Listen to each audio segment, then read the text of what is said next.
I've been married to Jennifer for 7 years. At first, everything was perfect. We were that couple everyone envied, young, in love, and living in a cute little house just outside of town. We shared a passion for classic cars, and I had been working on restoring a 1972 Chevy Nova for the past couple of years. It was my pride and joy, and I put my heart and soul into that car.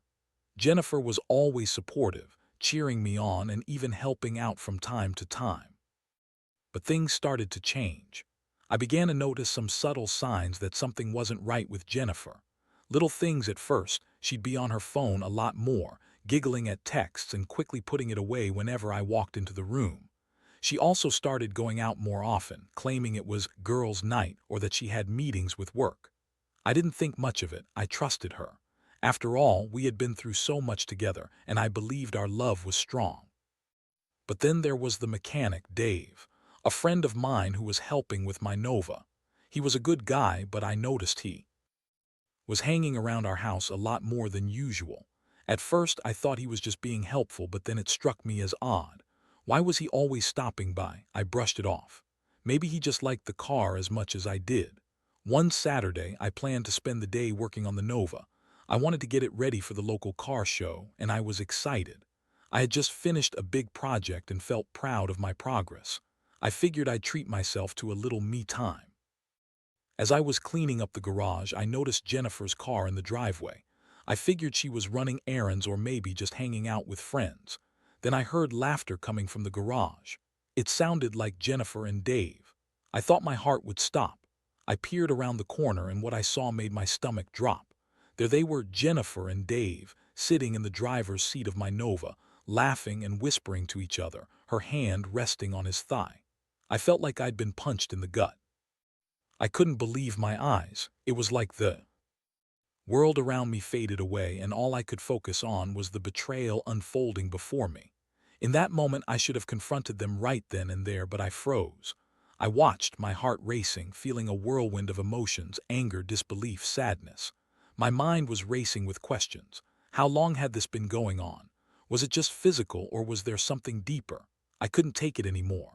I turned away, my heart pounding in my chest, and headed back into the house. I paced back and forth, trying to collect my thoughts. I couldn't confront Jennifer without proof. I needed to know what I was dealing with, so I decided to wait. The next few hours were a blur of anxiety and anger. When I finally saw them leave the garage, I was ready. I confronted Jennifer that night. She had just come home, a little too cheerful for my liking, and I called her into the living room. "Jennifer, we need to talk," I said, trying to keep my voice steady. Her smile faded and I could see the panic in her eyes. She knew something was off. "What's wrong, honey?" she asked, feigning innocence, but I wasn't buying it. I took a deep breath, preparing for the emotional storm that was about to unfold. "I saw you with Dave in the garage today," I said, my voice trembling with a mix of fury and heartbreak. The look on her face was priceless, shifting from confusion to realization to outright denial. "What are you talking about?" she shot back, venom lacing her voice. "You're being ridiculous. You were in my car, Jennifer, with him. What do you think I'm talking about?" She tried to come up with excuses, claiming they were just working on the car and that it was innocent. I wasn't convinced, and I told her so. Her anger escalated from denial to accusations, twisting the narrative until I felt like I was the one in the wrong. I had to remind myself that I had seen what I saw. The confrontation spiraled into a full-blown argument. Nothing I said seemed to penetrate the walls she had built around her lies. It was infuriating and heartbreaking at the same time. I went to bed that night feeling more alone than I ever had before, the weight of betrayal hanging heavy on my chest. Over the next few weeks, things only got worse. I tried to carry on with my life, working on the Nova and putting on a brave face, but inside I was a mess. Every time Jennifer walked into the room, I felt a surge of anger and hurt. It was maddening to see her pretending that everything was fine when my world was crumbling. But I was also determined. I had to come up with a plan. I needed to make her feel the betrayal she had inflicted on me, to understand the pain she had caused. I began to map out all the ways I could exact my revenge, fueled by the anger and sadness swirling inside me. This was just the beginning. The days turned into a blur of tension, anger, and sleepless nights. I couldn't get the image of Jennifer and Dave out of my mind. Every time I saw her, I felt that familiar pang of betrayal stab at my heart. I knew I had to devise a plan, not just for the sake of revenge, but also to reclaim my dignity. I wanted her to know that she had crossed a line, and I was not going to sit idly by while she played the victim. I started by gathering information about her interactions with Dave. I knew she had been meeting him for errands that turned into late-night escapades. I even went as far as to track her phone activity, and it didn't take long before I discovered that she had been lying about a lot of things. She was good at it, too, so good that I almost admired her for her craftiness, but I was determined to expose her. I became a silent observer, nodding where she went and when. I even enlisted the help of a close friend, Mike, who had a knack for surveillance. He offered to help me track Jennifer's movements when I couldn't. The plan was simple: gather enough evidence to confront her with undeniable proof that she was cheating on me. I wanted her to see that her lies wouldn't hold up against the truth. As the days passed, I discovered more about her deception. I learned that she was spending more time with Dave than I initially thought. They had a routine: lunches that stretched into the late afternoon, late-night phone calls, and even weekend trips that I now realized were just excuses to be together. I felt like my whole world was crashing down, but with each new piece of information, I also felt a growing sense of empowerment. I was no longer just a victim. I would turn the tables. One Thursday evening, I decided to put my plan into action. I knew Jennifer had a dinner planned with her friends, but I wasn't about to let her just waltz out while I sat at home, feeling sorry for myself. I contacted Mike and asked him to meet me at a local bar where I knew Jennifer would be with Dave. It was time to catch them in the act, something I had envisioned a million times in my mind. I arrived at the bar, a dingy little place that was dimly lit and filled with the sounds of clinking glasses and soft music. I spotted Mike at the far end of the bar, sipping a beer and scanning the room. I joined him, and together we waited. After what felt like hours but was likely only 30 minutes, I saw them. Jennifer walked in, laughing loudly, her hair bouncing. With each step, Dave followed behind her, hands in his pockets, looking smug. They were clearly comfortable with each other. The sight made my blood boil. I felt a mix of anger and satisfaction at the thought that I was about to expose her. Mike and I moved to a better vantage point, and I pulled out my phone. With trembling fingers, I started recording. I wanted evidence, something concrete to show Jennifer when I confronted her. The two of them sat at a small table in the corner, sharing drinks and exchanging flirtatious glances. I couldn't help but feel a wave of nausea wash over me. The betrayal was so blatant, and yet she was so oblivious to the pain she was causing. As the night wore on, I captured more than enough footage. It was clear that they were more than just friends. They laughed, shared stolen glances, and even touched each other in ways that made my stomach churn. My heart raced with each new revelation. I was filled with rage at her betrayal, but also a strange sense of relief at finally witnessing the truth. I wasn't crazy. I hadn't imagined it all. After a few drinks, Jennifer became more animated, leaning in closer to Dave, whispering something in his ear that made him throw his head back in laughter. That was it. I couldn't take it anymore. The sense of calm I had felt while recording vanished, replaced by a fiery need to confront them both. I stood up, ready to storm over to their table and unleash the fury that had been brewing inside me for weeks. But before I could take a step, Mike grabbed my arm. "Hold on, man. Let's not make a scene. You've got the evidence. Let's wait until you can confront her when you're both at home." He was right, of course. As much as I wanted to unleash my anger, I knew that doing so in public wouldn't help my case. I needed to stay composed and collected for the inevitable confrontation. Reluctantly, I sat back down, my heart still pounding with anger and betrayal. After what felt like an eternity, I finally saw them leave the bar, still laughing and leaning into each other. I followed at a distance, my mind racing. They climbed into her car, and I felt a swell of rage ignite within me. As they drove away, I knew I had to be ready for the confrontation that awaited me. That night, I returned home, adrenaline coursing through my veins. I couldn't shake the images from the bar, the laughter, the intimacy. I prepared my mind for what was to come. The next time I saw Jennifer, she wouldn't be able to spin her lies anymore. I would have proof, and I would make her own up to everything she had done. I spent the entire night replaying the events in my mind, my thoughts a chaotic whirlwind. I was angry, yes, but I was also determined. I wanted her to understand the depth of her betrayal. I wanted her to feel the pain she had caused me, and I wouldn't rest until I had my say. The next morning felt heavy, a thick blanket of tension hanging in the air as I waited for Jennifer to wake up. I had barely slept, my mind racing with thoughts of betrayal and plans for revenge. I had the video on my phone, proof of her infidelity, and I felt a mix of satisfaction and dread. I knew that once I confronted her, there would be no turning back. When Jennifer finally emerged from the bedroom, she was cheerful as ever, completely unaware of the storm brewing inside me. As she poured herself a cup of coffee, she hummed a little tune, and I felt a wave of anger wash over me. How could she be so blissfully ignorant? I had the evidence of her betrayal right in my pocket, and she was acting like nothing was amiss. I decided to wait until after breakfast before bringing up the subject. I needed to be calm, collected, and ready for her excuses. Once we were done eating, I took a deep breath and gestured for her to sit at the dining table. "Jennifer, we need to talk," I said, trying to keep my voice steady despite the anger bubbling beneath the surface. Her playful expression faltered, but she quickly masked it with a feigned look of concern. "What's wrong, babe?" she asked, her tone dripping with insincerity. "I know about you and Dave." The words fell from my lips like a hammer striking glass, shattering the facade of our marriage in an instant. Her eyes widened, and for a moment she looked genuinely startled.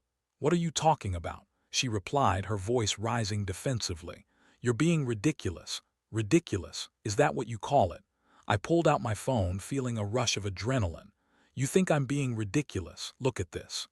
I hit play, the video rolling as her laughter filled the air, followed by Dave's smug grin. I watched her expression shift from confusion to horror as the reality of the situation sank in. Her face turned pale as she realized there was no escaping the truth. "Where did you get that?" she stammered, scrambling to regain her composure. "Does it matter?" I snapped. "You're in my car laughing with him like you're some kind of couple. How long has this been going on? Are you even going to deny it?" She took a shaky breath, her eyes darting around as if searching for an escape. "It's not what it looks like. We were just talking about the car. You know how much I love it, right?" "Talking. Is that all it was?" "Because it looked a lot like flirting to me," I replied, my voice rising.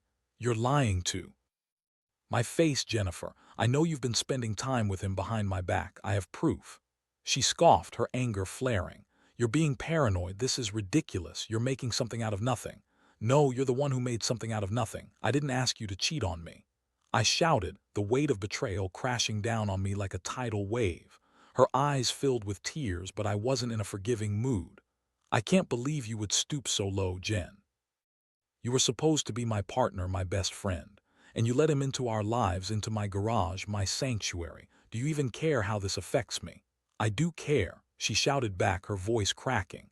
"It just happened. I didn't mean for it to go this far. You've been so focused on that stupid car, and I felt neglected."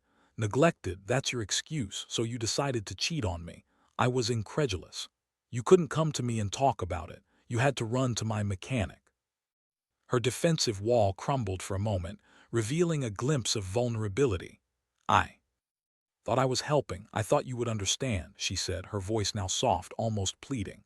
"Helping? By sleeping with him? You're insane," I replied, my disappointment evident. "You could have talked to me. You could have told me you felt neglected instead of jumping into bed with another man." The pain in my chest intensified as I watched her try to justify her actions. "I was lonely," she admitted, her voice barely above a whisper. "But it didn't mean anything to me. You have to believe me." "Leave you? Why would I believe you after everything? You lied to me and you think I'm just supposed to take your word for it. This isn't some petty argument we can brush under the rug. This is my life we're talking about."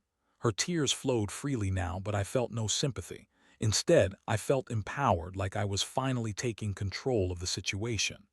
"I want you to understand that I won't tolerate this. I deserve better than this betrayal, Jen.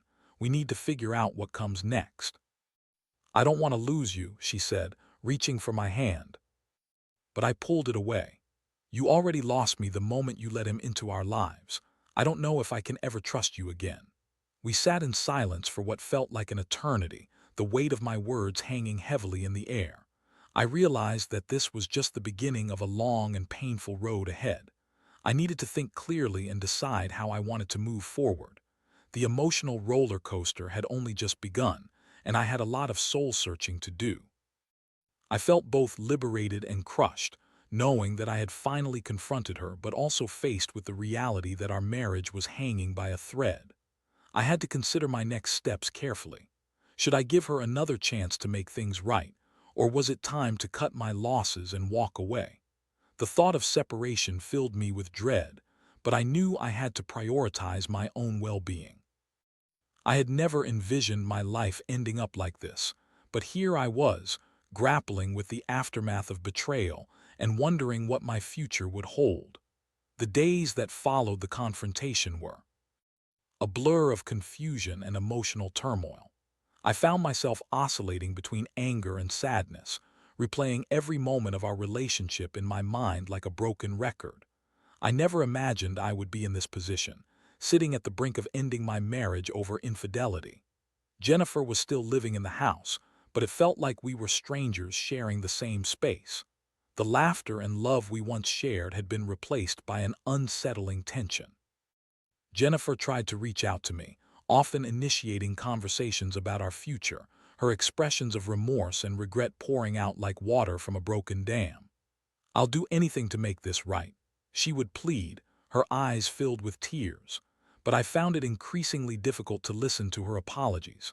No amount of crying or pleading could erase the pain she had caused me. I felt like I was in a fog, unable to see a clear path forward. I took more time to think, weighing the pros and cons of staying versus leaving. My mind was flooded with memories, our wedding day, the vacations we had taken, the dreams we had shared for the future. But then the images of her and Dave crept back in, tainting those memories with betrayal. It seemed like no matter how hard I tried, I couldn't escape the reality of what had happened. One evening, I decided to meet up with Mike. He was a good friend, and I knew he would tell me the truth, no matter how hard it would be to hear. We met at a local diner, and I could feel the weight of my heart pressing down on me with every step. As I settled into the booth, I saw the concern etched on Mike's face. "Hey, man. How are you holding up?" he asked, sliding a cup of coffee across the table. "Honestly, I'm a mess," I admitted, running my fingers through my hair. "I don't know what to do. Part of me wants to forgive her, but then I remember what she did, and I can't seem to get past that." "I get it, it's a tough situation," he said, leaning in with genuine concern. "But you have to think about yourself. You don't deserve to be treated like this. You deserve someone who respects you." "I know," I replied, frustration bubbling to the surface.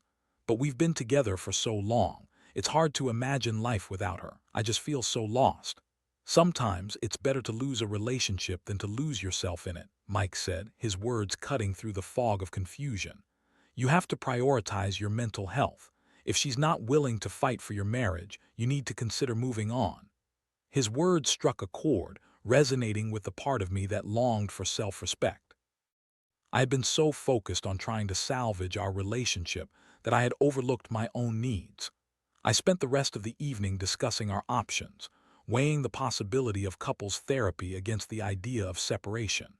It felt liberating to vocalize my feelings and fears to someone who understood. As I left the diner, I felt a sense of clarity washing over me. I needed to set boundaries and communicate clearly with Jennifer about what I was feeling. I decided to give her one more chance to prove that she could change, but I had to be firm. If she wanted to repair the damage, she had to work. For it, that night I sat down with her again. The atmosphere was thick with unspoken words, and I knew we had to address the elephant in the room. "Jennifer, we need to talk again," I said, my heart racing. She looked up from the couch, her expression a mix of hope and fear. "I know I messed up," she began, but I cut her off. "Yeah, you did, but I'm willing to try, but only if you're serious about making changes. This isn't just about saying you're sorry. You need to show me that you're willing to work on our relationship." I will, I promise. I'll do whatever it takes, she replied, desperation creeping into her voice. Okay, but here's the deal. I took a deep breath, trying to keep my emotions in check. I need you to be open and honest with me from now on. No more secrets, no more lies. If you want to go out, you need to tell me where you're going and who you're with. I'm going to need reassurance that you're committed to us. She nodded vigorously, tears spilling down her cheeks.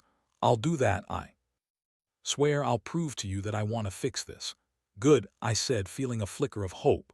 But you also need to cut off all ties with Dave. I can't have him lurking in the background if we're going to rebuild trust. Her face fell, and for a brief moment I feared she wouldn't comply. But he's been my friend. Your friend or your lover? I shot back, the anger resurfacing.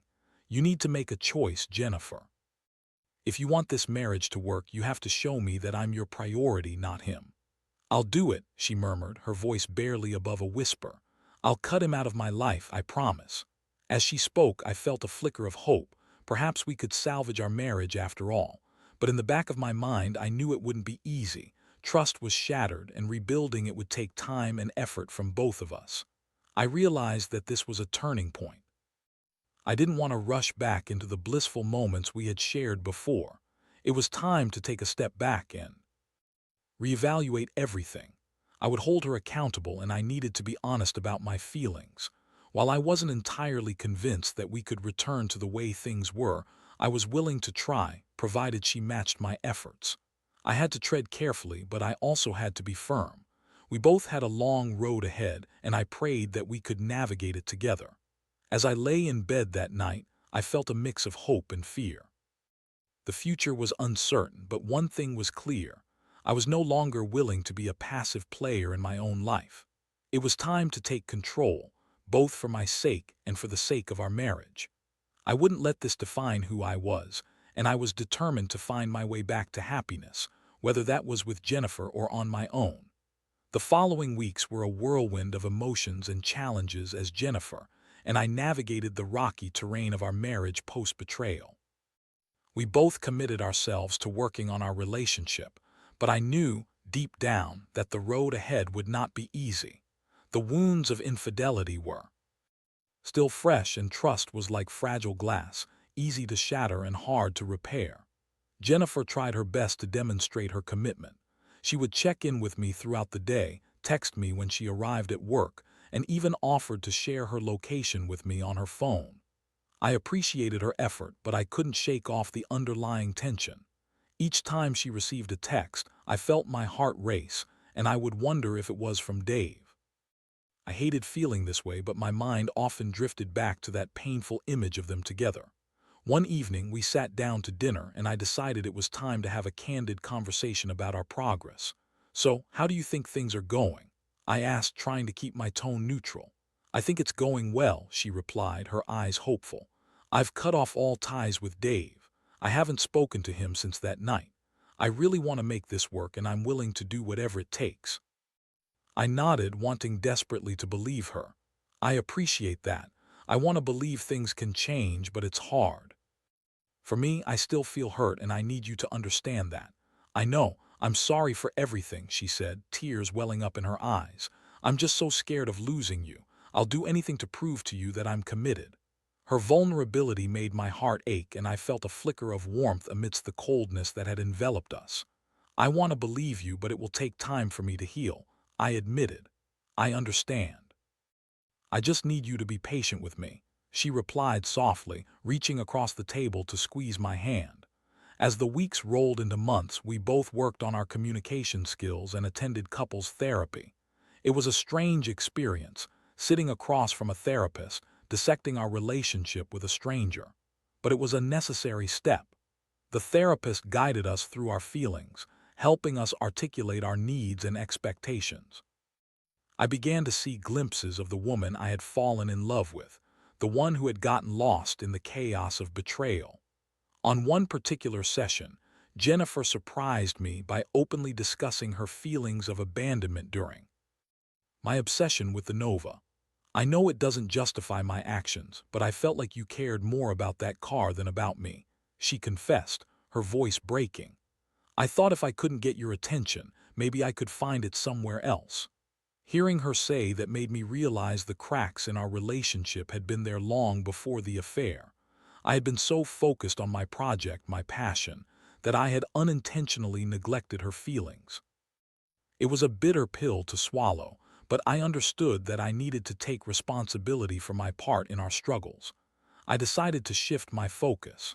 I began setting aside time each week to prioritize our relationship. We went on dates, explored new activities together, and tried to reconnect in ways that reminded us of our early days. It felt refreshing to revisit the things that had drawn us to each other in the first place: our love for music, our shared sense of humor, and our passion for adventure. But despite our efforts, the specter of Dave lingered. I couldn't shake the anxiety that crept up whenever Jennifer received a call or text. It was a nagging fear that gnawed at me, and I realized that I needed to address it openly. One night, after a particularly emotional therapy session, we returned home and settled onto the couch. I took a deep breath, knowing this conversation was necessary. Jen, I still struggle with trust. Every time my phone buzzes, I think it might be him. I know this isn't your fault, but I need to express how I feel. She nodded, her expression serious. I understand. It's completely normal, and I'm here for you. I want to help you feel secure again. I appreciate that, I said, feeling a sense of relief. But I need to know that if anything feels off, you'll be honest with me. I can't stand the idea of being blindsided again. I promise. I'll be transparent with you, she vowed. I want to be the partner you deserve. Slowly, I began to feel a sense of stability returning to our relationship. The emotional roller coaster of betrayal was still a part of our journey, but I started to see a glimmer of hope. The small moments of laughter and affection began to outweigh the pain, and I found myself cherishing our time together more than ever. But just when I thought we were moving forward, I received a message that would change everything again. It was a text from Mike, and I could sense the urgency in his tone. "Hey, we need to talk. It's about Jennifer," he wrote. My heart sank. Just when things started to feel normal, doubt crept back in. What could Mike possibly have to tell me? I steeled myself for whatever news was about to come. "Are you free to meet up?" I replied, my palms sweating. "Yeah, let's meet at the diner," he responded. As I prepared to head out, I felt a knot tightening in my stomach. I didn't want to hear anything that could shatter the progress we had made, but I knew that I had to hear him out. Part of me feared what he was about to reveal, but another part knew that I deserved the truth, no matter how painful it might be. As I drove to the diner, I couldn't shake the feeling that I was on the verge of another life-altering moment. I parked my car, took a deep breath, and steeled myself for whatever news awaited me. Mike had been a steadfast friend throughout this whole ordeal, but I sensed that whatever he had to say could either be the final nail in the coffin of my marriage or a much-needed wake-up call. I just hoped that, whatever it was, I would be ready to face it head-on. As I stepped into the diner, the familiar scent of fried food and coffee enveloped me, but it did little to calm my nerves. I spotted Mike sitting in a booth, his expression serious. As I slid into the seat across from him, I couldn't help but feel the weight of the moment. "What's going on, man?" I asked, struggling to keep my voice steady. "Listen, I didn't want to say anything unless I had proof," he began, his tone grave. "But I saw something that you need to know about Jennifer." My heart raced as I braced myself for the worst. "What did you see?" I asked, my stomach churning. Mike hesitated for a moment, then pulled out his phone, scrolling through his photos. "I was out with some friends the other night, and I ran into her. She was with Dave." The words hit me like a punch to the gut. "What?" I thought she cut him off. I couldn't believe what I was hearing. The sense of betrayal was overwhelming. "I know, that's why I wanted to tell you. They were together at a bar, laughing and flirting. It didn't look innocent, man," Mike said, his eyes filled with concern. I didn't want to believe it, but I couldn't ignore what I saw. "I thought you should know." I felt the color drain from my face, anger and disbelief coursing through my veins. I had fought so hard to rebuild our relationship, only to be blindsided again. Why would she do this, after everything? I muttered, my voice barely above a whisper. "I don't know, but you deserve to hear the truth," Mike replied, his voice steady. "You need to confront her again. You deserve to know what's really going on." I nodded, trying to process the information. "Thanks for telling me. I can't believe she would betray my trust again." As I left the diner, I felt a mix of anger and sorrow. I drove home with my heart racing, my mind spinning with thoughts of what I wanted to say to her. How could she do this to me again? I had given her another chance and she had thrown it away. When I arrived home, Jennifer was in the living room scrolling through her phone. I could see the light in her eyes dimmed with the realization of what was about to come. "Jennifer," I began, my voice firm but shaky. "We need to talk." Her eyes widened and she set her phone down. "What's wrong?" asked, feigning innocence, but I could see the panic in her expression. "I know you were with Dave again. Mike saw you," I said, my voice rising with each word. "You promised me you would cut ties with him and you lied to my face." Her expression shifted from confusion to defensiveness. "What? That can't be true. You must have misunderstood." "Misunderstood? You think I'm just going to take your word for it? I trusted you and you shattered that trust again," I retorted, the anger spilling out of me. "I didn't mean to," she started, but I cut her off. "Didn't mean to? That's the same excuse you used last time. You've shown me that I can't believe anything you say." I was shaking now, the betrayal gripping me like a vice. "Please let me explain," she pleaded, her voice rising in desperation. "Explain what? How you have the audacity to continue lying to me?" I shot back, my heart racing. "I can't do this anymore, Jennifer. I gave you another chance and you threw it away." She looked down, tears streaming down her cheeks. "I didn't want to hurt you. I thought I could handle it. But you did. You let it go too far." I felt my heart breaking as I looked at her. I had fought so hard to make this work, only to find that she was still entangled in her lies. "I love you," she cried, her voice choked with emotion. "I don't want to lose you." I felt a pang of sorrow, but anger overrode it. "Love isn't built on lies and betrayal. You've broken my heart and I can't keep putting myself through this pain." The silence that followed was deafening. The realization settled between us like a chasm, and I could see in her eyes that she understood. "I'm so sorry," she whispered, her voice trembling. "I thought I could fix it, but I messed up again. I can't keep doing this, Jen. I need to think about myself now," I said, my voice firm. The decision had crystallized in my mind. I was done trying to salvage something that was already broken. I knew I had to take control of my life again. I couldn't let Jennifer's choices dictate my happiness.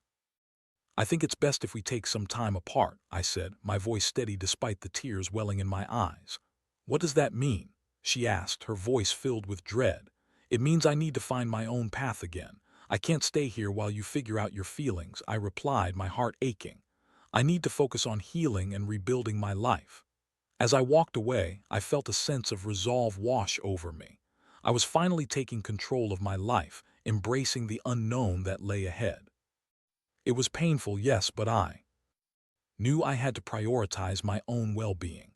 The journey ahead would be difficult, filled with uncertainties, but I was ready to face it. I had learned the hard way that I deserved better and I wouldn't settle for anything less.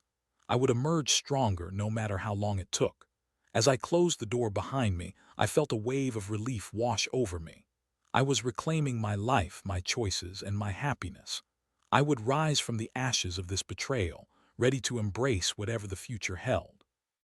It was time to turn the page and write my own story.